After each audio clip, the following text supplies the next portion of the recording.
I've asked 3,743 producers for the best DAW. And the first one, actually nobody uses it anymore. It's the industry standard for recording studios. But the development stalled, features were far behind the competition, the pricing and limitations were outright ridiculous, and it was losing money and market share like crazy. I'm talking about Pro Tools. And I tried to install the software for you, but after 2 hours I rage quit. It is horribly convoluted with an installer, digital licenser software, and although I clicked on downloading the free version, it wanted me to buy a license before I could try the free version. The free version is 99 euros a year and the full version is 600 euros a year. Literally, you can buy any other software in this video that you can actually install, which has more features and is cheaper. The next one I actually quite like. The user interface might be a bit overwhelming for a beginner because there is a lot of things going on the screen at once. But the layout is quite standard for a DAW, and I've used a lot of DAWs over the years and you'll find stuff quite easily. The plugins and sounds are on the right, the timeline is in the middle, and the properties and 2 channel strips are on the left.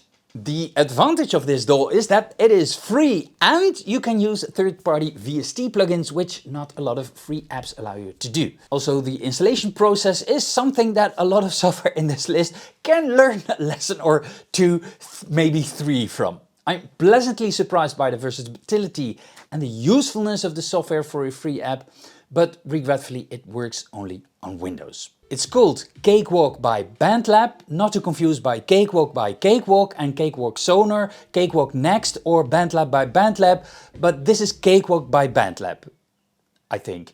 But I would definitely recommend it.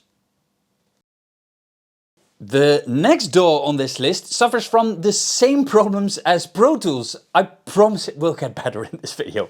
In my last video I tried to install the software, but I gave up after 8 hours. But this time I had more luck. By clicking on download and don't get the actual download link, but eventually I managed to find the downloader to download the software, and then you need to install the downloader, then the downloader needs to be updated, so the downloader downloads the update, then the e-licenser needs to be installed, then it needs to be updated and started, then it says that it is closed down. Yeah, so why do you bother me with that? So after 30 minutes, and I haven't even downloaded the actual software yet, because only now I can download the software. But I got it to work. It installs a tremendous amount of bloatware, an activation manager, an e-licenser controller, the Steinberg download, Steinberg library. Anyway, I'm talking about the immensely hard to install Cubase. The user interface is, to be honest, a little bit dull and monochrome. The channel strip is on the left and the inspector is next to it. The transport controls are on the bottom and the browser is on the right. Luckily, you can drag and drop instruments and samples, which is super user friendly. I could quickly find my way around the software just by clicking and dragging around. To be honest, I had a little bit of trouble using a lot of my virtual instruments. I only have a few in the list. I guess that plugins need to be installed into a specific directory, but I couldn't find a way to change that directory in the software to the directory that I installed all my plugins in. I also couldn't manage to get time stretching to work on my samples. Setting the project BPM to the loop BPM and importing the loop makes the samples out of sync with the beat. I have no idea what is going on. I'm probably overlooking something. It would be weird if the software couldn't do that. All in all, some parts of the software are incredibly frustrating and other parts are pretty smooth.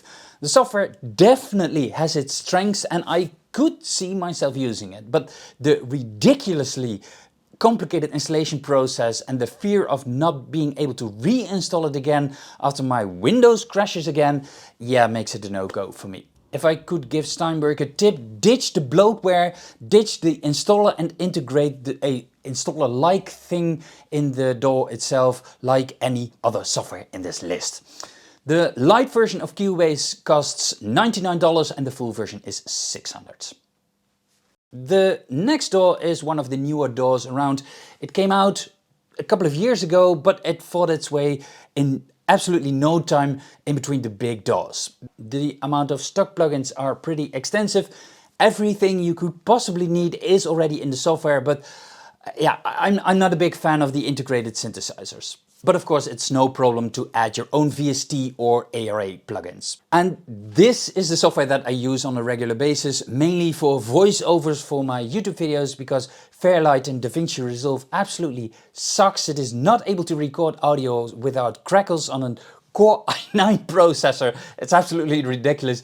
In this DAW you can press Ctrl Z, which resets the playhead, which makes recording retakes with a count in absolutely blazingly fast. Regretfully, I have regular crashes with the software on both my Macs before I had Windows and on my Windows computers, and support tickets are often not answered, and if they're answered they blame the plugins while other software works just fine. And I do have to mention that the software becomes sluggish and unresponsive with bigger projects. Recently I switched to another DAW in this list because I think it's a little bit more convenient and more stable. More on that later. I name a few things I like about this software. First of all, the search feature for plugins, presets and files. Also, you can drag and drop your plugins on your project. Also, the editor clips stick really nicely to the grid. Then the preview file browser with auto tempo adjust to your project. I like also the scratch pad just to try things out. Automation, right click on a point and just enter a value. Then the range tool from Pro Tools, so the upper section of a clip means something different than the lower section of a clip when you hover over it with the mouse. With one you edit and with the other you grab the clip. This is Studio One, and Studio One is feature rich, complete and only costs €200.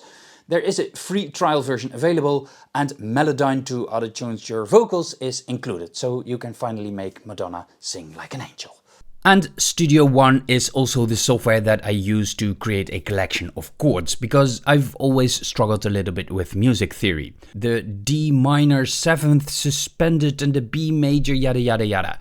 So I created MIDI files for all chords that I can easily drag and drop into my project. I select the folder of the key of my song and all relevant chords are displayed.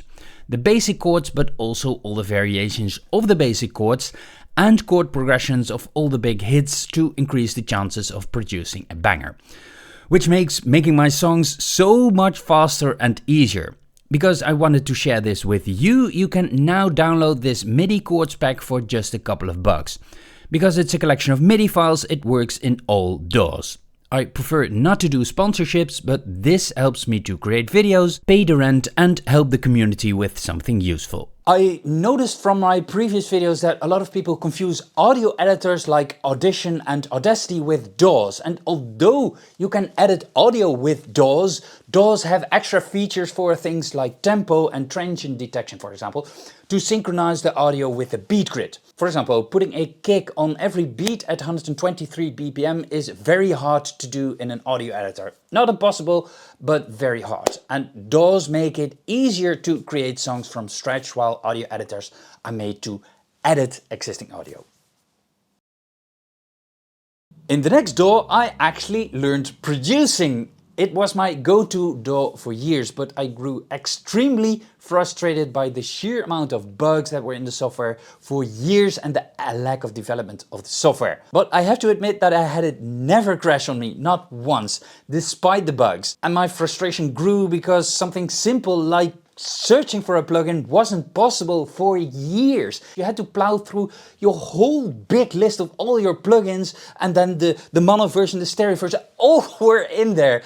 And then Apple suddenly came to their senses and implemented the search feature for plugins. Thank you. Of course, I'm talking about Logic. The software looks really nice, and I'd like that you have two channel strips on the left, one for the current track and one for the parent. The stock plugins are okay, but nothing to write home about, except the equalizer that regularly deviates from other equalizers. It supports ARA plugins like Melodyne to pitch correct your vocals. Logic can read GarageBand files, that's the free app that is included with new Macs or old Macs. But when it runs out of system resources, the software stops working and shows an error message. Any other software crackles a bit and continues. Then you have to press spacebar, enter spacebar, spacebar, enter spacebar. Extremely annoying. Regretfully, time stretching is a destructive action and therefore extremely annoying. Also, the preview browser works sometimes and sometimes not. When it has a good day, it works. Yeah, that's another bug. And you might wonder why the screen recording looks so choppy. Well, welcome to the full Apple experience. Suddenly, QuickTime recording stopped working smoothly after a system update, and reinstalling the system didn't fix the problem. Logic is very feature rich for its price. Everything is in there, 200 euros, but it's regretfully only available for the Mac and not Windows. But please stay away from arrogant companies like Apple.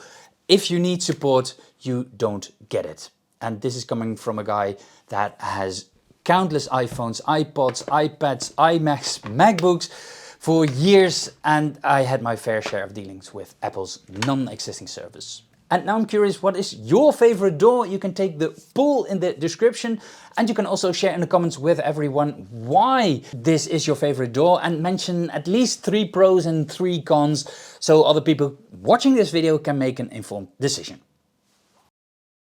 A year ago I switched to this software, not because Studio One is bad, but mainly because this one just works a little bit easier in my opinion. The main thing that you have to wrap your head around is this is Ableton Live, which is live performance software, hence the name, and a DAW. With the performance part you can start new sounds in the tempo of the track and then add or subtract existing elements that you've programmed in the software. The DAW part is your traditional non-linear editing tool to create a track from scratch. Because Ableton Live is 2-in-1 software basically, it allows you to program your sounds, perform a gig in the live mode, then record it, and then you can later edit all the track information, all the elements in the DAW itself, which makes track creation extremely fast. And that's a workflow that not a lot of DAWs in this video offer. But if you want, you can create a track the traditional way. You are in no way forced to use this feature. And no, it's not a looker. It looks like the first user interface that was developed by Xerox, but yeah, it works. I especially like the editor that you can control with your keyboard. There is a sort of mouse cursor there. It's like when Microsoft Word and Lego had a baby. Ableton's own plugins are shown on the bottom of the screen. Regretfully, you can't resize this because it takes up a tremendous amount of space.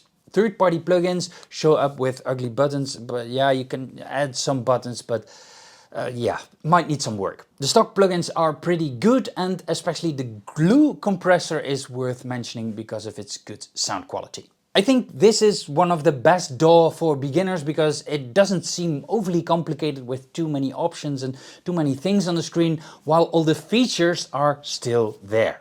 You can search for plugins and sounds and even categorize them. The easiness of time stretching is one of the big plus points for Ableton. Ableton is available for Windows and Mac and costs either 79 euros or 600 euros. There are a lot more DAWs than the ones in this video. I only made a top 5. The rest was all voted out of the top 5, but I'll name some of them here in my honorable mentions section. First of all, Bitwig Studio. From what I gather from the website, it looks really nice and is available for Mac, Windows and even Linux. Licenses vary from 100 to 400 euros. Then Acoustica Mixcraft. The software looks really good on the website, but Mixcraft is only available for Windows and costs either $25 or $100 depending on your license. The next one is Reaper, which has a very small but very vocal fanbase always in my comments. I've tried it for my free DAWs video and yeah, it is actually pretty decent, but in my opinion it lacks in the user-friendliness department. It's available for Mac, Windows and Linux. The unlimited trial version is free and complete. A personal license is 60 euros and a commercial one 225. For the price of the commercial license, I think there are better and easier DAWs in this video for less. Then Reason. Reason is a full-featured standalone DAW which has also a version that is an instrument rack plugin for other DAWs. I know it's a little bit confusing. With an instrument rack you can place multiple instruments on top of each other, so you can stack plugins and effect plugins, so instrument plugins and effect plugins on top of each other. Reason costs 350 euros. This list is by no means complete. If your DAW is not in this list, then share your favorite DAW in the comments with some pros and cons. And by the way, I will link all the websites of all the DAWs in the description below. Then the number one in this list. Personally, I don't know how people can work with this software. I find the workflow extremely counterintuitive and annoying. And because of its unconventional workflow, it is much harder to switch to a real DAW, well, to another DAW later. It's often mocked by producers as a kid's toy. And although it's not my piece of cake, many people seem to love it as you voted it number one for multiple years in a row. The software has everything you need and many number one hits are made with this software. It is used by many famous DJs like Martin Garrix, Mesto, Afrojack and Avicii, rest in peace. The drum sequencer to create a drum pattern, in my opinion, is one of the standout features of this software. I'm talking, of course, about FL Studio. Licenses range from 100 to 540 euros, but in contrast to most DAWs in this video, you don't need a full version. If you're looking for a free DAW, then check out my video here on the screen. Don't forget to subscribe and I'll see you in the next one.